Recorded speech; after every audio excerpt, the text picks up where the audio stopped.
I've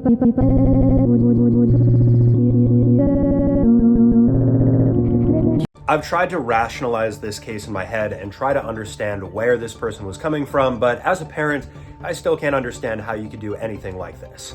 Here we have another classic two-image slideshow, the first one starting off with a photo of Ashley Rowland, a 39-year-old mother from Oklahoma, and an image of Ashley's 2-year-old, London, who had gone missing in 2022.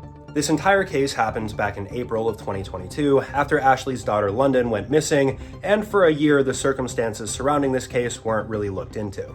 But in April of 2023, the Department of Human Services started looking into this case, and they discovered some really strange inconsistencies.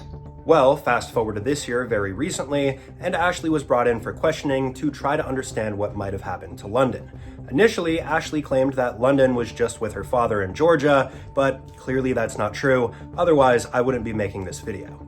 Now, the reality of the situation is that back in 2022, Ashley was addicted to certain illicit substances that start with the letter M, if you guys catch my drift, and this is what paved the way for this case to develop. Ashley would purchase her substances from a dealer by the name of Carlos, and most of the time she would of course pay cash, but during one of the times, it appears that she gave London away to this man named Carlos. During Ashley's alleged recount of this story as well, she does admit that she was on substances at the time that this happened, and she also states that Carlos could actually be London's father, which really muddies the waters quite a bit. So, as of now, London has not been spotted or seen since April of 2022, and unfortunately, Ashley can't recall any last name for Carlos or any identifying features, so the case is going to be very, very hard to solve. Additionally, given the fact that London was only 2 when this happened, it makes it very difficult to extrapolate what she might look like now, seeing as she's 5 years old, and the ages from 2 to 5 show a very big difference usually in people's face. Nonetheless, authorities have released what London looks like, so if you see anybody that looks similar to this around the age of 5, it might just be London.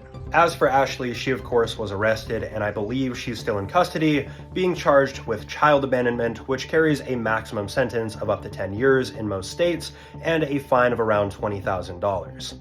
Now again, I do understand these illicit substances really mess with your train of thought, and they can cause you to make horrible decisions, but I still don't quite understand how your instinct as a mother wouldn't override the illicit substance. It's also somewhat unclear in this story as to whether or not Ashley traded London for those substances, or if she just wasn't thinking and gave her daughter away, but regardless, both of these outcomes are very wrong, and she should be punished for this. So now it's time for me to put the ball in your court. What do you guys think about this case? Do you think Ashley should receive a higher sentence?